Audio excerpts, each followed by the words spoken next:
Bonjour Samy, Bonjour, merci d'être là, d'avoir accepté mon invitation. merci de m'avoir invité. Alors on est là aujourd'hui pour parler de santé mentale. Ah, dit comme ça, oui. T'attaques fort. Ouais, je sais. Oui. C'est quoi justement ton rapport à cette notion de santé mentale? Tu trouves ça dingue de parler de ça? Non, mais c'est bien que tu l'abordes comme ça. D'abord, moi, je ne savais pas, bon, je suis bipolaire, mais je l'ai longtemps, non pas ignoré, je ne savais pas ce que c'était. Puis quand,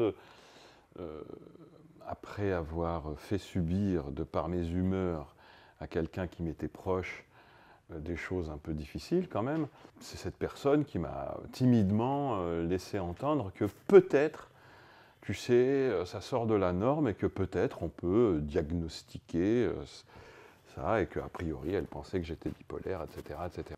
Franchement, je ne veux pas démystifier, je crois que je suis un petit bipolaire, mais dès qu'il y a eu la médicamentation, ça change tout, quoi. Enfin, d'abord, on, ouais, ça change tout.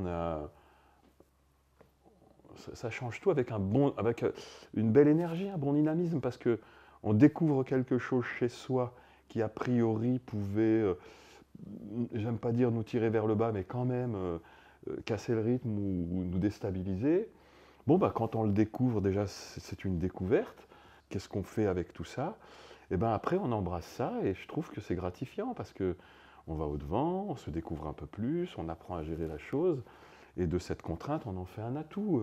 Et je pense que la bipolarité, c'est juste, je crois qu'il doit y avoir une espèce de calé-talon de sensibilité qui, en dessus de ça, peut nous nuire ou nous jouer des tours, quoi. En tout cas, c'était mon cas, quoi. Mes humeurs, c'est encore le cas, sauf que maintenant, avec une molécule, un médicament que je prends, j'arrive à réguler mes humeurs. Mais j'ai encore, je peux avoir des phases hype et d'autres assez down, sauf que je ne les subis plus comme avant.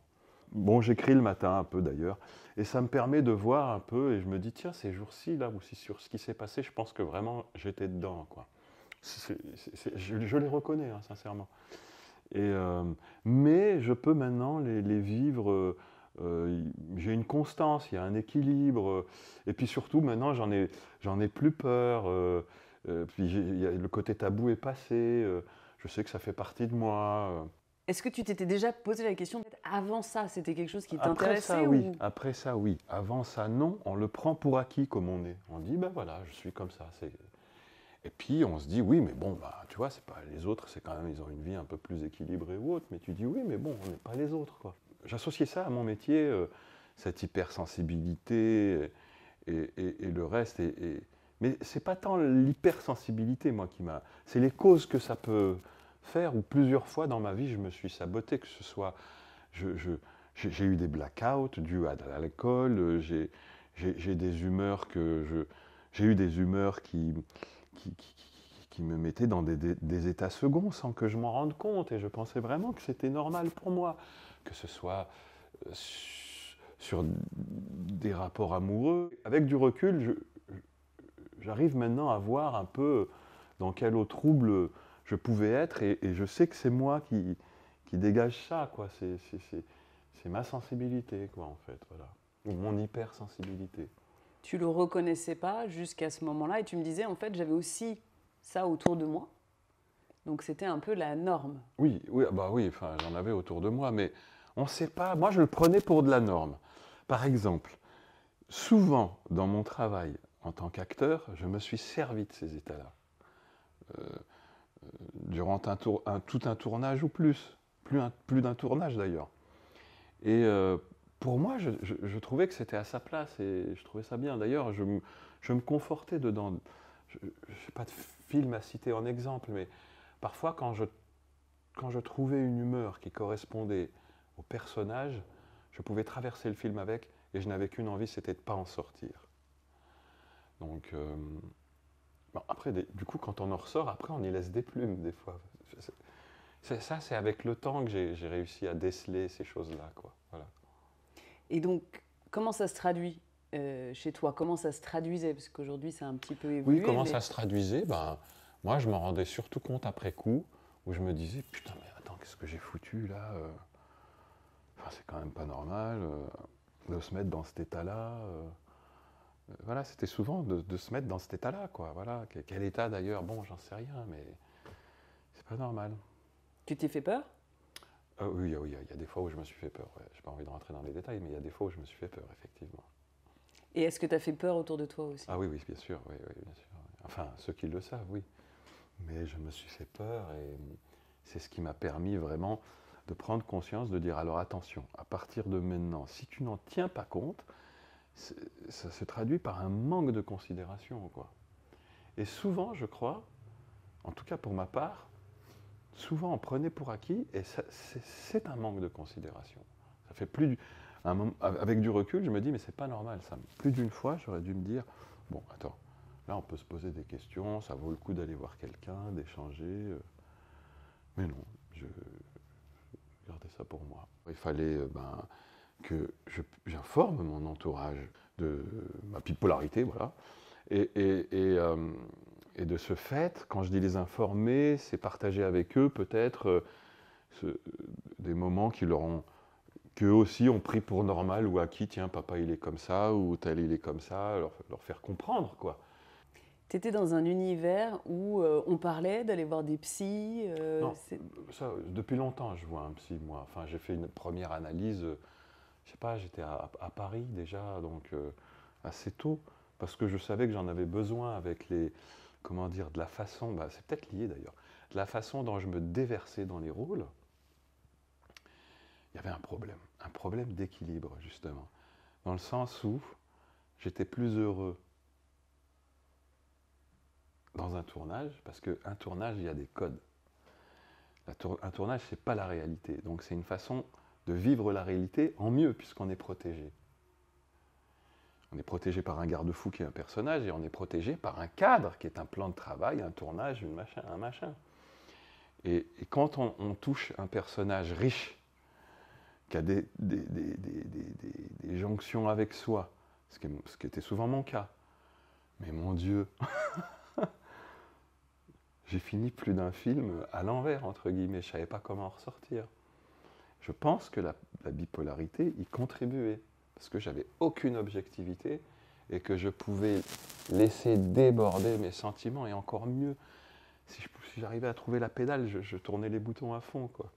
Et donc, tu étais suivi par un psy aussi pour pouvoir... Non, on ne savait pas que j'étais bipolaire. J'allais en analyse, mais j'abordais jamais ça. Je pouvais parler de mes émotions. Et est-ce que j'en parlais en allant à l'extrême ou pas, j'en sais rien. Enfin, en tout cas, ma première analyse, je m'en souviens, le psy, à aucun moment, il a dit « Bon, oui, voilà, alors avant que vous partiez, je tiens à vous dire, peut-être que vous pourriez appeler cette personne et discuter avec. » Non, c'est quelqu'un de proche qui, je pense, s'est senti particulièrement concerné par ce que je vivais et m'a dit « Écoute, moi je te le dis comme ça, en toute honnêteté, je crois que tu ferais mieux. » Et j'ai mis 3 ans après qu'elle me l'a dit, cette personne. Elle avait beau me le dire, j'ai dit « Ouais, ouais, ouais. » Jusqu'à un moment, j'étais assez loin, j'ai dit « Bon, donne-moi le numéro de la personne. » Et c'était un spécialiste et j'y étais, quoi. Donc tu as mis 3 ans à sortir du déni, en fait? Oui, du déni, ouais, tout à fait, ouais, absolument. Ouais. Et pourquoi, à ton avis, tu étais dans ce déni? Mais peut-être parce que j'y croyais pas, ou peut-être parce que j'y voulais pas y croire, ou peut-être surtout, je crois aussi, j'avais peur de perdre quelque chose d'essentiel, d'être dénaturé, quoi. Parce que ce déséquilibre, quelque part, faisait mon équilibre. En tout cas, dans mon travail, je m'y retrouvais pleinement. Je m'y retrouve toujours, hein. C'est juste que dans ma vie, maintenant, j'ai moins tendance à me saboter. D'ailleurs, je peux dire que je crois que je me sabote plus. Tu t'es dit à un moment que c'était urgent, en fait, qu'il fallait faire quelque chose quand tu es sorti de ce déni-là ou... Oui, oui, bien sûr. Pas urgent, mais je disais c'est trop triste de ne rien faire, surtout. Et qu'est-ce que tu as décidé de mettre en œuvre, là? Ah bah, d'abord, j'ai pris ce traitement, et puis après, le fait d'en avoir conscience, bon, je garde un contact constant avec, pas le psychanalyste, mais le psychiatre qui médicamente, et avec qui je fais des retours purement formels, quoi. Bon, ben, par exemple, on fait un dosage, il faut trouver le bon équilibre. Je crois qu'à un moment, j'étais en surdosage, donc si je buvais 1 ou 2 verres, j'avais vite les mains qui tremblaient. Et donc, il fallait trouver le bon dosage, quoi. Et après ça, ben, ça va, ouais, ça va, puis voilà, quoi. Et est-ce que tu as perdu ce que tu avais peur de perdre? Non, je ne l'ai pas perdu, non, pas du tout. Je le sais, je le vois. Je le sais parce que, par exemple, là, en ce moment, je joue au théâtre tous les soirs et c'est assez prenant. En plus, le texte que je joue, je m'y implique et pour cause, je me le suis approprié pour des raisons assez précises. Il y a souvent des plages d'émotions qui me submergent, qui, en fonction de l'état dans lequel je suis, des fois, ça va tellement loin que je me dis, waouh, tu vois, j'arrive à voir, est-ce que c'est la fatigue, est-ce que c'est ce que je vis en ce moment ou pas. Et voilà. Donc ce qui a changé en fait, c'est qu'aujourd'hui tu arrives à reconnaître. Oui, a priori, oui, j'arrive à reconnaître. Ça peut m'échapper, hein, mais ça veut dire que soit je suis fatigué, soit j'ai lâché prise. Ça correspond toujours à quelque chose. La vie nous dit toujours des choses. Voilà. Et cette condition, entre guillemets, nous invite à être à l'écoute de soi-même. Et ça rejoint la considération encore. Donc cette découverte m'a amené beaucoup de choses sur... J'avais plutôt tendance à pas prendre soin de moi. Voilà. Et je pense que il y a un process qui avait démarré avant, mais qui fait que, et je m'en réjouis, de porter de l'attention à soi. Tu vois, ça m'émeut par exemple. De porter de l'attention à soi, pour moi, de là où je viens, c'est énorme. C'est énorme. C'est énorme. Comment tu veux le qualifier justement, parce qu'on parle de maladie mentale, mais est-ce que le terme maladie, pour toi, ça te semble correct? Non, attention.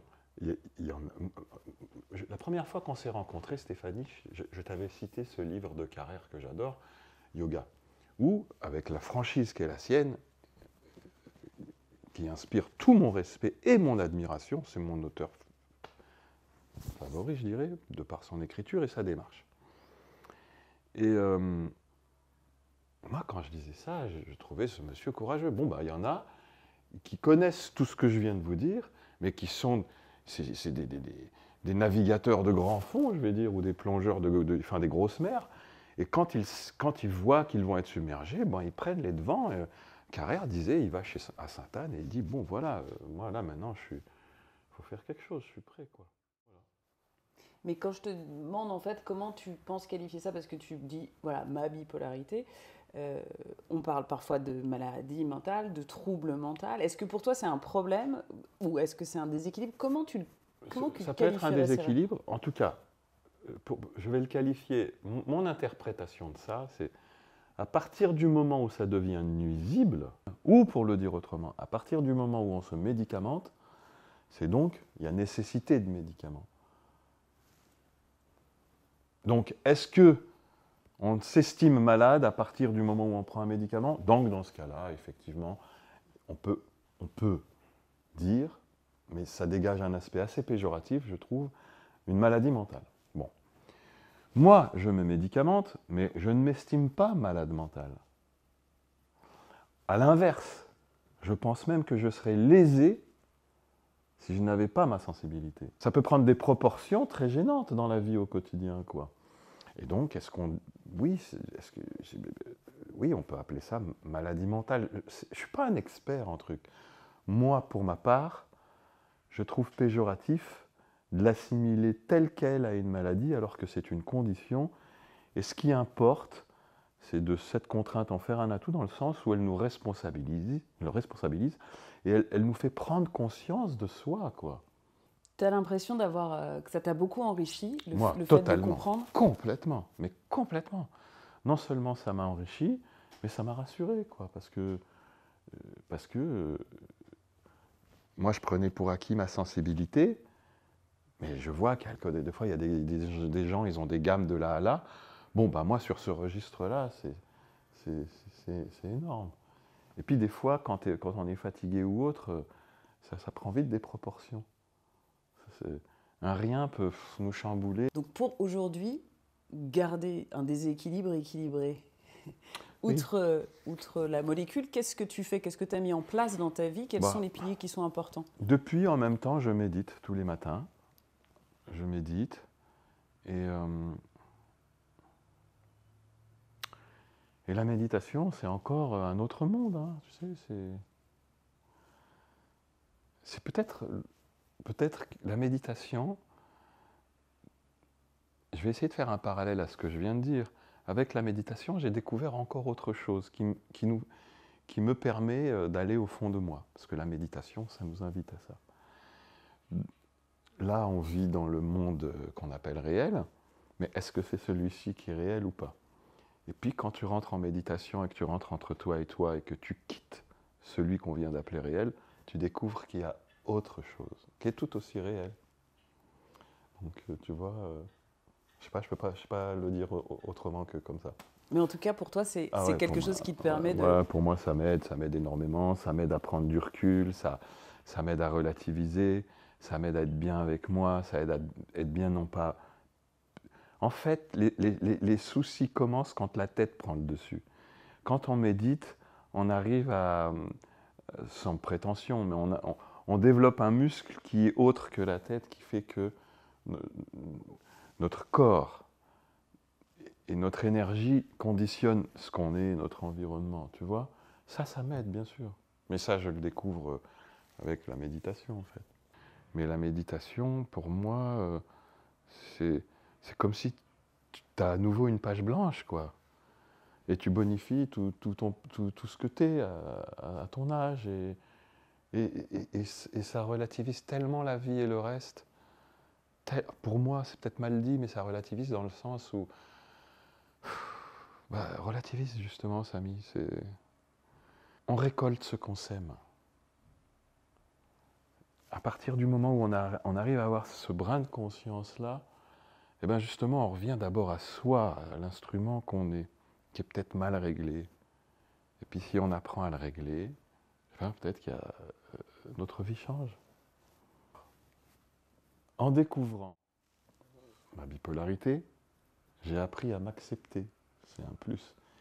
Et la méditation, si elle apprend une seule chose, c'est à s'accepter.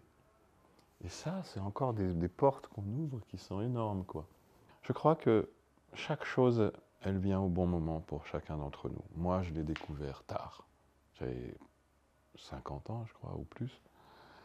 Et est-ce que ça aurait changé ma vie? J'en sais rien. Est-ce que j'ai envie de le savoir? Non. Après, bien sûr, encore une fois, il y en a pour certains que c'est une vraie nécessité, qu'il faut aller les aider, qu'il ne faut pas attendre comme on a pu le faire avec moi, dis donc, si tu veux pas. Non, non, il faut y aller, bien sûr. Mais ça, c'est une démarche préventive. Est-ce que je m'inscrivais là-dedans? Je ne sais pas. En tout cas, oui, je suis content de l'avoir découvert. Et j'ai juste une seule question par rapport à mon traitement, que je prends, hein, je m'empresse de prendre. Mais à long terme, qu'est-ce que ça fait? J'en sais rien, moi.